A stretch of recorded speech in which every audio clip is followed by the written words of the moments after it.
નમસ્કાર મિત્રો, આપનું ફરી એકવાર સ્વાગત છે આપણી આ YouTube ચેનલમાં। મિત્રો, છેલ્લે આપણે સ્વાધ્યાય 2.2 છે એમાં દાખલા નંબર 2 છે એના બે દાખલા છે એની ગણતરી કરેલી હતી કે નીચે આપેલી બહુપદીઓ છે એના માટે આપણે P0, P1 અને P2 છે એની કિંમતો છે એ આપણે શોધવાની છે। હવે આપણે અહીંયા આગળ દાખલા નંબર 3 એની રકમ આ પ્રમાણે છે કે px બરાબર x નો ઘન, એના માટે આપણે p0, p1 અને p2 છે એની કિંમત શોધવાની છે। મિત્રો, આપણે ગઈકાલે જ શીખી ગયા છે અને વારંવાર એક વસ્તુની સૂચના તમને આપી દઉં કે આપણે જ્યારે p0, p1 કે p2 એવી કોઈ પણ કિંમત શોધવાની હોય ત્યારે અહીંયા ચલની જગ્યાએ આ જે કિંમતો છે એ મૂકી દેવામાં આવે। તો અહીંયા ચલ તરીકે x છે, તો સૌપ્રથમ આપણે અહીંયા p0 શોધવા માટે x ની જગ્યાએ 0 મૂકી દઈએ તો આપણે p0 ની કિંમત મળે। તો px બરાબર x ના ઘનમાં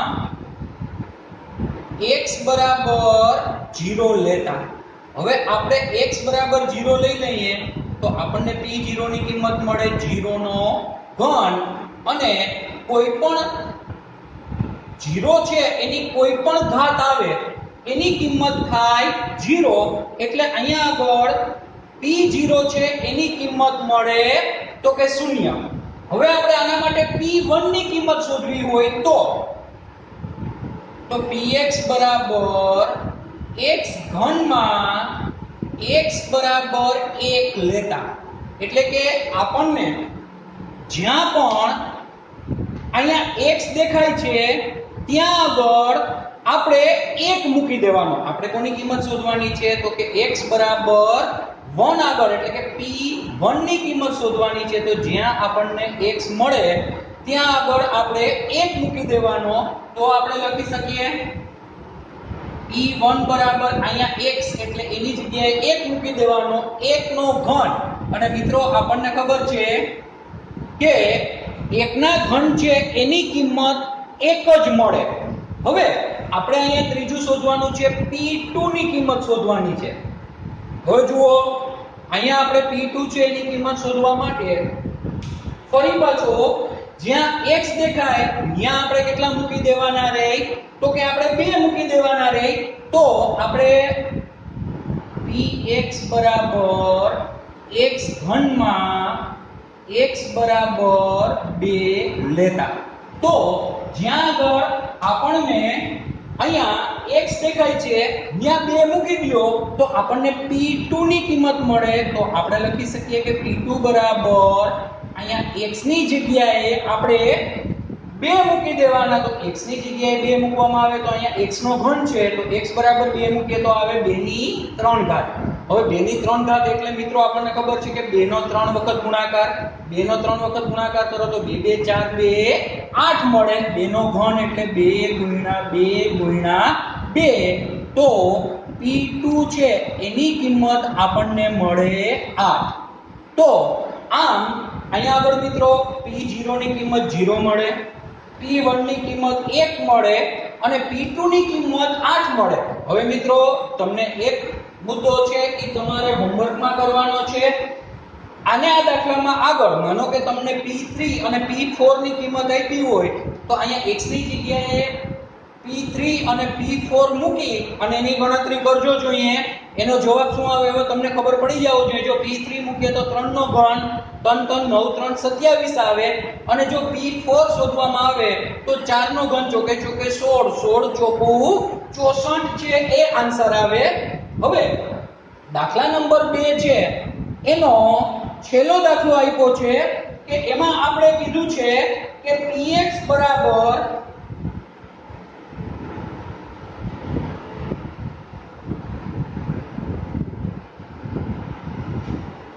x ઓછા 1 એને ગુણ્યા x વત્તા 1।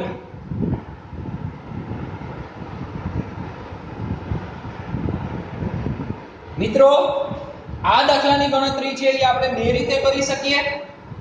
એક તો અહીંયા p0 શોધવા માટે x ની કિંમત 0 મૂકી દેવાની તો પણ ચાલે, અને તમે ધોરણ 7 અને ધોરણ 8 છે એમાં શીખી ગયા કે x ઓછા 1 અને x વત્તા 1 એટલે હકીકતમાં આ બે વર્ગોનો તફાવત છે. પહેલું પદ ઓછા બીજું પદ એને ગુણ્યા પહેલું પદ વત્તા બીજું પદ, એટલે આપણે px બરાબર લખી શકીએ પહેલા પદનો વર્ગ ઓછા બીજા પદનો વર્ગ, એટલે x વર્ગ ઓછા 1 જ છે. હકીકતમાં આ ગુણાકાર છે શું છે તો કે x વર્ગ ઓછા 1. મિત્રો તમે આ x વર્ગ ઓછા 1 ન મૂકો ને અહીંયા x ની કિંમત p0 શોધવા માટે 0, એના પછી 1 અને એના પછી 2 મૂકી દો તો પણ જવાબ મળશે. અને સીધે સીધું એને બે વર્ગોના તફાવતનો ગુણાકાર એટલે કે x વર્ગ ઓછા 1 લખી નાખો. હવે અહીંયા p0, p1 અને p2 ની કિંમત શોધવા માટે આમાં આપણે x બરાબર 0 લેતા. હવે x બરાબર 0 લ્યો તો p0 બરાબર શું આવે તો કે 0 નો વર્ગ ઓછા 1. હવે 0 નો વર્ગ કરો, ઘન કરો કે 4 ઘાત કરો એની કિંમત 0 જ રહે. તો 0 નો વર્ગ એટલે 0 ઓછા 1 એટલે આની કિંમત મળે ઓછા 1. એટલે p0 બરાબર આપણને મળે -1. હવે આપણે p1 ની કિંમત શોધવાની છે. તો p1 ની કિંમત શોધવાની હોય તો આ px ના સૂત્રમાં અહીંયા x બરાબર 0 મૂક્યું એની જગ્યાએ 1 મૂકી દઈએ તો px બરાબર x વર્ગ ઓછા 1 માં x બરાબર આપણે 1 લઈ લઈએ. હવે x બરાબર 1 લઈએ એટલે p1 ની કિંમત આપણને મળે. હવે p1 ની કિંમત શોધવા માટે જ્યાં x દેખાય ત્યાં 1 મૂકી દેવાનું. તો અહીંયા આવે 1 નો વર્ગ ઓછા 1. હવે 1 નો તમે વર્ગ કરો, ઘન કરો, 4 ઘાત કરો એની કિંમત 1 જ રહે. એટલે અહીંયા આવે 1 ઓછા 1 એટલે 1 ઓછા 1 એટલે p1 છે એની કિંમત થશે 0. હવે ત્રીજું આપણે p2 ની કિંમત શોધવીએ. તો p2 ની કિંમત શોધવા માટે px બરાબર x વર્ગ ઓછા 1 માં આપણે x બરાબર 2 લઈ લેવાના. હવે અહીંયા x બરાબર 2 લઈ અને આની આપણે કિંમત શોધી કાઢીએ જોઈએ તો આપણે અહીંયા લખી શકીએ p2 બરાબર x નો વર્ગ એટલે અહીંયા આપણે x ની જગ્યાએ 2 મૂકી દીધા તો 2 નો વર્ગ ઓછા 1. હવે 2 નો વર્ગ એટલે 2 2 4 ઓછા 1. 4 માંથી 1 બાદ કરો એટલે એની કિંમત આવે 3. એટલે p2 બરાબર આન્સર આવે 3. મિત્રો આટલા દાખલા છે ઈ સૌપ્રથમ તમે તમારી પાકી બુક છે એમાં ઉતારી લો, પછી આપણે આગળના દાખલા છે એની ગણતરી છે એ જોઈએ છે.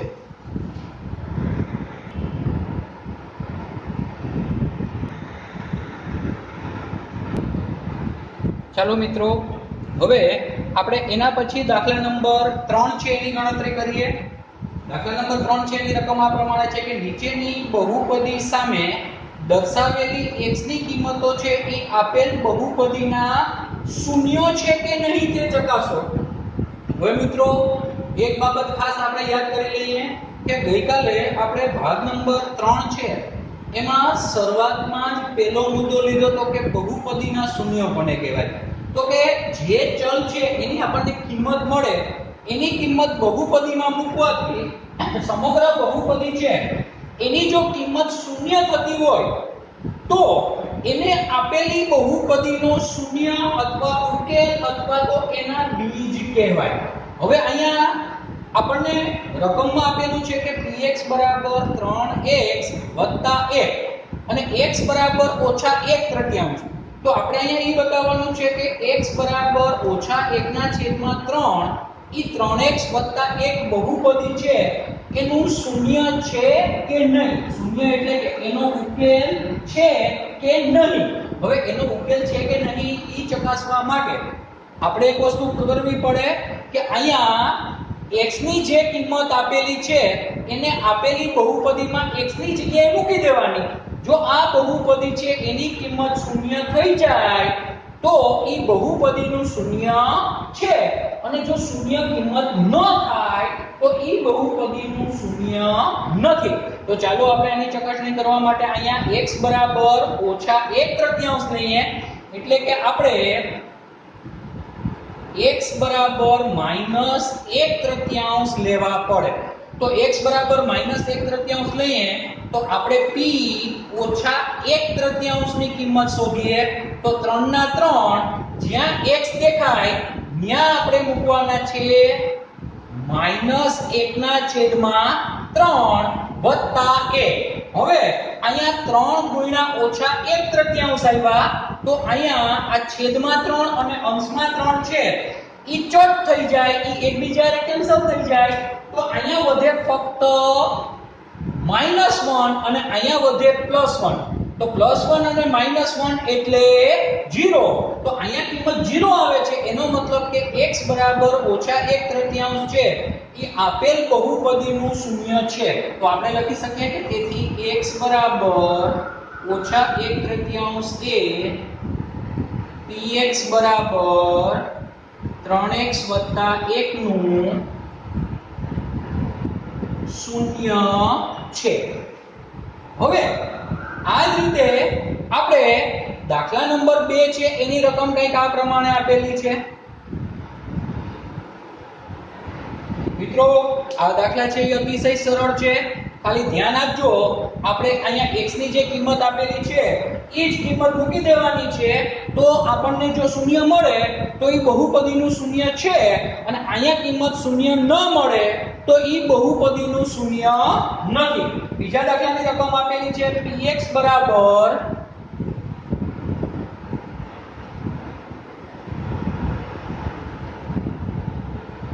5x - π અને અહીંયા x બરાબર આપેલું છે 4/5. હવે મિત્રો અહીંયા આપણી બહુપદી છે એમાં x બરાબર 4/5 લઈ લેવાના.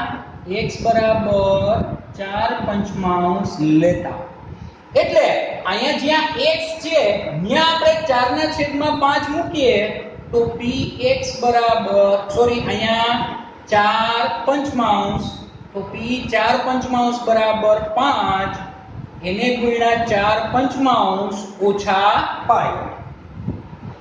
હવે અહીંયા ફરી પાછું અંશ અને છેદમાંથી 5 કેન્સલ કરી નાખો.